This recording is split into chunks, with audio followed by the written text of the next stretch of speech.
2024 में KL deemed to be university से BTech करना मेरे लिए फायदेमंद होने वाला है। क्या मुझे कोई स्कॉलरशिप मिल सकती है अगर मैं KL EEE 2024 में अच्छा परफॉर्म करता हूँ और मेरिट लिस्ट में मेरा मार्क्स आते हैं, मेरे नंबर्स आते हैं? या फिर कौन कौन से ऐसे क्वालिफाइंग एग्जामिनेशन है जिससे मेरा KL यूनिवर्सिटी में बीटेक में 2024 में एडमिशन हो जाएगा? Important dates and eligibility criteria क्या रहने वाले हैं KL EEE 2024 के? क्या ऑफलाइन मोड के थ्रू भी मैं एप्लीकेशन प्रोसेस को कंप्लीट कर सकता हूँ और एडमिशन ले सकता हूँ KL EEE के थ्रू? अगर आपके भी ये सारे सवाल है तो बीटेक फर्नाज बाय सनस्टोन का आज का वीडियो आपके लिए बेहद इन्फॉर्मेटिव होने वाला है, क्योंकि इस वीडियो में हम डिस्कस करने वाले हैं KL EEE 2024 के full updates. Hi, I am Rashmi, मैं बीटेक आईटी ग्रेजुएट और मुझे 8 सालों से ज्यादा का रिच कॉर्पोरेट एक्सपीरियंस, और अपने इसी एक्सपीरियंस के बेसिस पर मैं आपको अच्छे से अच्छा गाइड करने की पूरी कोशिश करूंगी। बट उससे पहले अगर आप चैनल के ऊपर या वीडियो के ऊपर नए हैं तो प्लीज सब्सक्राइब कर लीजिए बीटेक फर्नाज बाय सनस्टोन को। वीडियो अगर आगे चलकर अच्छा लगता है तो प्लीज लाइक कीजिएगा, ज्यादा से ज्यादा अपने दोस्तों के साथ शेयर भी कीजिएगा। बिना किसी देरी के चलिए शुरुआत करते हैं KL EEE 2024 के फुल अपडेट्स के बारे में।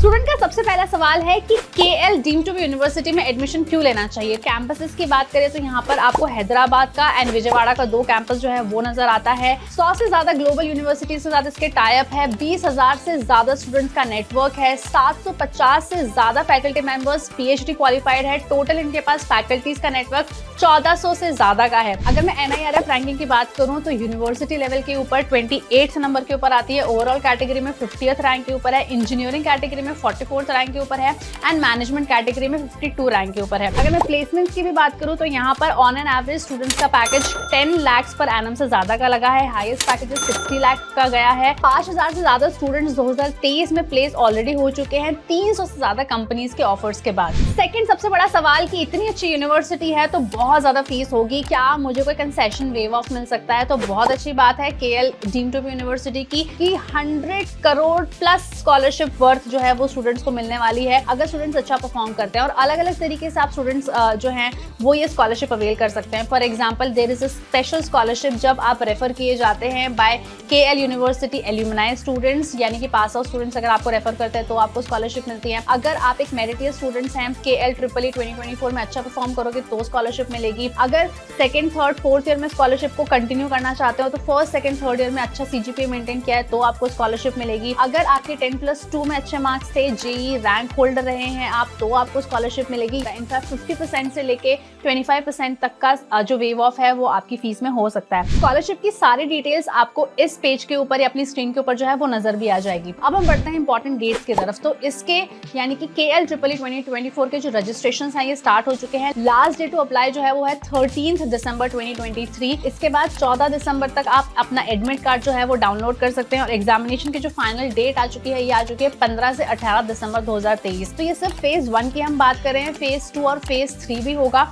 जिसकी डेट्स अनाउंस होनी अभी बाकी है। चलिए अब हम डिस्कस करते हैं कि फाइनली एडमिशन प्रोसेस कैसे होने वाला है। तो KL deemed to be university में अगर आप एडमिशन लेना चाहते हैं तो इसके लिए आपको KL EEE यानी कि KL engineering entrance examination 2024 qualify करना होगा। उसके लिए आपको रजिस्टर करना होगा। अगर आप एक मेरिट लेकर आते हैं तो आपका एडमिशन होगा और इसके बाद आपका एक इंटरव्यू भी होगा जिसके बाद फाइनली आपको जो सीट अलॉकेशन है वो होगा। इसके अलावा अगर आप 10+2 के बेसिस के ऊपर JEE मेन, JEE एडवांस के बेसिस के ऊपर एडमिशन लेना चाहते हैं तो भी पॉसिबल है। अगर आप किसी और स्टेट से बिलोंग करते हैं, किसी और स्टेट का कॉमन एंट्रेंस टेस्ट दिया हुआ है, फॉर एग्जांपल COMED के अगर आपने दिया हुआ है, या फिर अगर हम तेलंगाना स्टेट की बात करें या आंध्र प्रदेश स्टेट की बात करें तो इनका एक अलग एग्जामिनेशन होता है which is called as EAMCET यानी कि engineering agriculture medical common entrance test. अगर आपकी इसकी भी स्कोर है तो वो भी आप दिखा सकते हैं और एडमिशन ले सकते हैं। मैनेजमेंट कोटा भी अवेलेबल है। इनफैक्ट अगर आप एक मेरिटियस स्टूडेंट्स हैं in terms of curricular activities या फिर स्पोर्ट्स तो उसके बेसिस पे भी एडमिशन पॉसिबल है। तो बहुत सारी मल्टीपल अपॉर्चुनिटीज हैं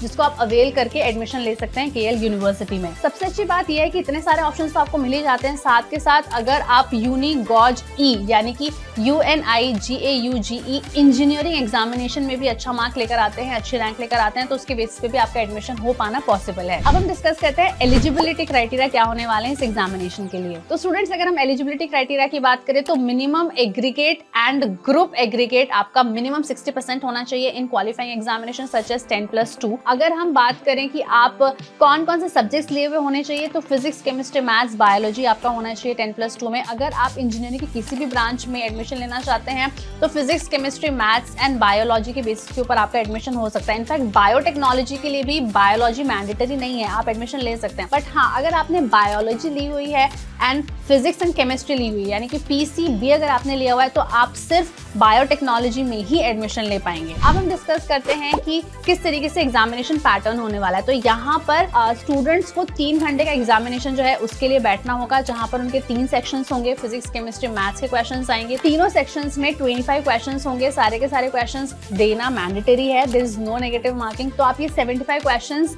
इन 3 घंटों में जरूर अटेम्प्ट कीजिएगा। जैसे मैंने बताया कि फेज 1, फेज 2 एंड फेज 3 होने वाला है। तो जब आपकी मेरिट लिस्ट बनेगी, आपका जो फाइनल स्कोर होगा वो फेज 1, फेज 2 एंड फेज 3 का जो भी हाईएस्ट स्कोर होगा उसको कंसिडर किया जाएगा और उसके बेसिस के ऊपर ही मेरिट लिस्ट बनेगी। स्टूडेंट का ये सवाल रहता है कि कट ऑफ क्या होने वाला है जब हम क्वालिफाई कर लेते हैं एग्जामिनेशन। तो स्टूडेंट्स आप जरूर एज ए प्रेफरेंस अपना जो भी सेंटर है या जो ब्रांच है वो भर सकते हैं एप्लीकेशन प्रोसेस के दौरान, बट ये कोई गारंटी नहीं है कि आपको वही सेंटर या वही ब्रांच मिलेगी। तो ये टोटली डिपेंड करता है आपके स्कोर के ऊपर और आपका जो पर्सनल इंटरव्यू है उसके ऊपर। प्लीज स्टूडेंट्स ध्यान दीजिए कि इसकी लास्ट डे ऑफ एप्लीकेशन 13 दिसंबर 2023 है एंड 14 को आपका एडमिट कार्ड आ जाएगा। तो आपको अभी से तैयारी करनी होगी एंड कोशिश ये कीजिए कि आप ऑनलाइन मोड के थ्रू जल्दी से जल्दी अपना एप्लीकेशन प्रोसेस जो है वो कंप्लीट करें। तो आई होप बच्चों आपको आज का ये वीडियो बहुत ही अच्छा लगा होगा एंड आप फटाफट से ऑनलाइन रजिस्टर कर लीजिए KL deemed to be university के एप्लीकेशन प्रोसेस के लिए, क्योंकि एग्जामिनेशन डेट जो है वो बहुत करीब आ चुकी है। I wish you all the best. कोई सवाल अगर आपका अभी भी रह गया तो प्लीज मुझे कमेंट करके बताइए। अगर वीडियो अच्छा लगा है तो जरूर लाइक कीजिए, अपने दोस्तों के साथ शेयर कीजिए। जाने से पहले प्लीज सब्सक्राइब कर लीजिए बीटेक फर्नाज बाय सनस्टोन को। अगले वीडियो में एक नए टॉपिक के बारे में मैं बात करूंगी, तब तक के लिए please take care of yourself.